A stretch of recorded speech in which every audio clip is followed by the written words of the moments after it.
Kapiling natin sa ating linya ng komunikasyon ang tagapagsalita ng students and youth member of Samahan ng Progresibong Kabataan o itong SPARC sapagkat sila po yung grupo na dumulog dyan sa Office of the Ombudsman para dun sa ilang mga kontrobersyal na kaso including yung tungkol kay Secretary Manny Bonoan na kukunin bilang testigo dito sa flood control issue. Pabatiin muna natin sa Bombo Radio Philippines. We're nationwide and worldwide. By the way, si Bombo Dennis Hamito po ito. And together with me, si Bombo Jaira Hangayo. Welcome to the program, Spark spokesperson Milo Bisuel. Magandang umaga po sa inyo. Morning po mga kabombo at sa lahat ng nakikinig sa umagang ito. Kami ho yung napatawag sapagkat kabilang po kayo doon sa mga grupo na kumontra agad-agad na kunin bilang witness sa flood control case si dating Public Works Secretary Manny Bonoan. Ano po ang pinanggagalingan nito? Actually, nung nakita naman yung balita na si former Secretary and disgraced Secretary Bonoan ay gagawing isang state witness, ay nagtaka agad kaming kabataan. Kasi nakita namin na meron namang mga high profile na pwedeng witness na tulad ni na Bryce Hernandez at Henry Alcantara na pwedeng magtayo bilang witness, mga star witness, kumbaga ng ombudsman para sa mga kaso ng flood control infrastructure corruption, whether sa Bulacan man yan or sa iba't ibang probinsya ng ating bansa. Bilang si Bonoan ay hindi lamang alter ego ng presidente, kundi siya mismo ang may hawak ng racket sa loob ng DPWH. Kung gagawin siyang testigo ng ombudsman sa ilalim ni Boyeng Remulla, it is basically tantamount to awarding bad behavior. Binibigyang gantimpala yung masama ng ginawa. Nakakuha na nga siya ng hospital arrest mula sa korte, ay bibigyan pa siya ng paraan para makawala sa maximum na parusa na karapat dapat makuha ng isang tao na kumurakot mula sa kaban bayan. So by choosing a state witness like Bonoan, the ombudsman is showing na mas may interest pa siya na pagtakpan yung mga kaalyado nito sa loob ng administrasyon imbes na tunay na panagutin yung mga kurakot at mandarambong sa loob ng gobyerno. Okay. Pero sabi ng Office of the Ombudsman, partikular na ng pinuno nito na si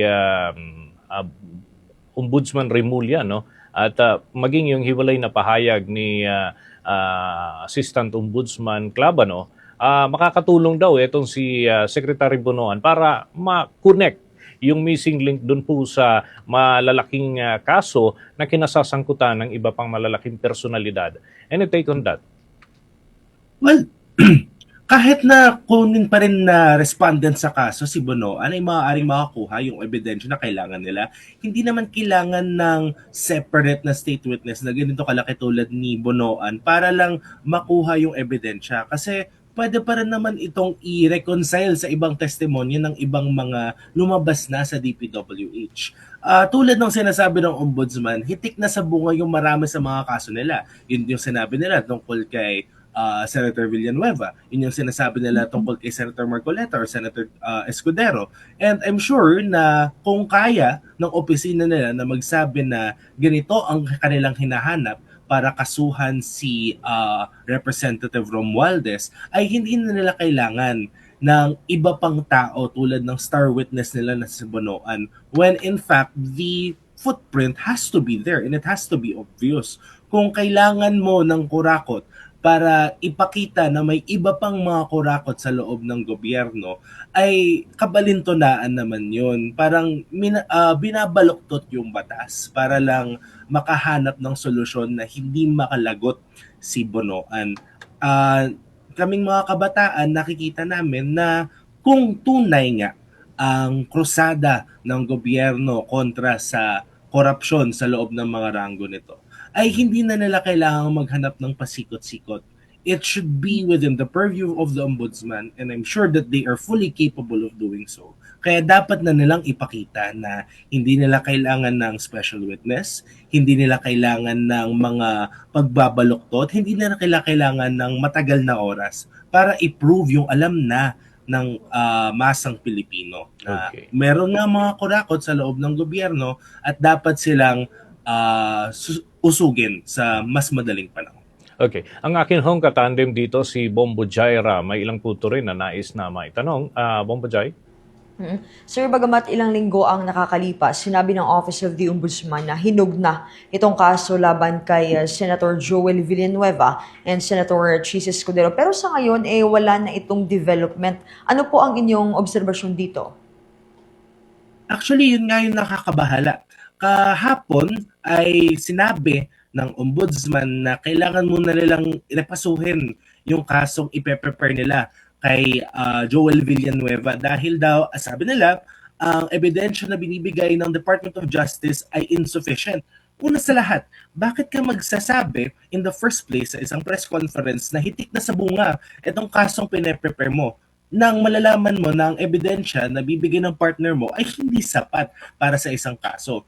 In the same way, nakita natin 'di ba, 2 weeks daw yung binigay na timeline para dito. Ngunit wala pa rin tayong balita tungkol kay Escudero. Wala pa rin tayong balita kung itutuloy ba ang kay Marcoleta.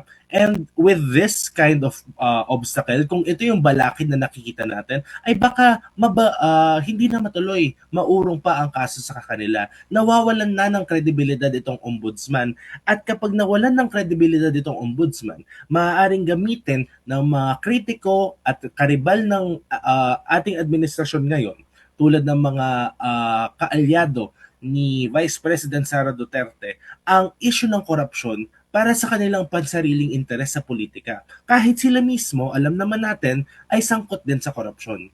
Kaya nakakabahala itong pag-urong ng kaso, kailangan daw maghanap pa ng sapat na ebidensya. Kasi kung hanggang papogi lang sa press conference ang ginagawa ng ombudsman, kasi iyon yung nakikita natin, walang konkreto na kaso so far. Kung ganito pa lang sa isang senador, paano pa sa 10 o 11 senador na sinasabi nilang iniimbestigahan nila ngayon? It poses grave threat to the fight against corruption kasi pinapakita nito na kung sino ang may hawak nito ay hindi pala alam kung anong kanilang ginagawa para maging epektibo yung mga kaso at yung pag-uusig nila. Now, mula sa hanay ng kabataan, ano naman po ang inyong kahilingan na pag-ukulan ng pansin ni Pangulong Ferdinand Marcos Jr. sa kanyang nalalapit na State of the Nation Address? Nakikita natin sa State of the Nation Address ni Bongbong Marcos sa darating na July na pag-uusapan niya yung tulad ng na-mention kanina dito sa balita, yung pagiging upper middle income country ng ating bansa, yung pagtakbo ng ekonomiya, yung pagdami ng mga trabaho, yun yung pag-uusapan ni Presidente Marcos. Pero kung tutuusin, kung pag-uusapan yung sa korupsyon, pag-uusapan yung sa good governance sa loob ng bansa, kumbaga, ay mahihirapan. I'm sure nahihirapan na makahanap ng paraan para magsulat yung mga speechwriter na may mabuting maidudulot. Kasi kung titignan natin mula sa unang pumutok ang issue ng flood control noong huling Setyembre hanggang sa ngayon, ay kakarampot lang ng mga tao ang nahuli or inuusig ngayon sa mga korte. Iilang mga small fish lang ang nahuli at dahil doon ay marami pa rin mga politiko ang malakas ang loob, makapal ang muka na ipagpatuloy ang kanilang ginagawa dahil alam nilang kung hindi sila magsasalita or kung poposisyon sila sa panig ng administrasyon para sa politika nito laban sa impeachment ni Sara Duterte ay hindi sila mapapanagot dito sa flood control issue. Yun nga yung pangamba naming mga kabataan noong panahon na lumipat si Villanueva sa Senate Majority. Ngayon nakikita natin bumabalik na ulit ang matinding pag-ulan, matinding pagbaha, mainit na ngayon, sumusunod na araw malamig, sumusunod na araw na uulanan tayo, hindi pa rin nare-resolbahan yung issue sa flood control. So kung si Presidente Marcos ay nakikinig sa kabataan, nakikinig sa masa, kailangan na niyang pag-ibayuhin yung agenda para sa mamamayang Pilipino na aayusin hindi lamang ang gobyerno, kundi ang mga pampublikong serbisyo. Lalo na ang mga pampublikong serbisyo na magbibigay halaga sa buhay at kabuhayan ng mga mamamayang Pilipino para hindi sila maapektuhan ng mga paparating na kalamidad at para yung buwis na binabayaran nila ay talagang napupunta sa pagganda at pag-unlad ng buhay ng bawat Pilipino. At maraming salamat sa mga butil ng impormasyon na ibahagi po ninyo ngayong umaga sa mga tagapanood at tagapakinig ng Bombo Radio Philippines. Maraming salamat po at ingat po tayo lahat. Mga kabombo, mga ka-Star Nation, na pakinggan at napanood po natin si Milo Baswell, ang tagapagsalita ng Spark. Ito yung student and youth member of the Samahan ng Progresibong Kabataan, and sila ho yung nagdumulog dyan sa Office of the Ombudsman for that particular concerns dito sa usapin ng flood control scandal. For the most trusted source of news and information, visit our website at www.bomboradio.com. Follow us on Bombo Radio mobile app, Facebook, YouTube, TikTok, and X, formerly Twitter. Like, share, and stay connected. Anytime, anywhere.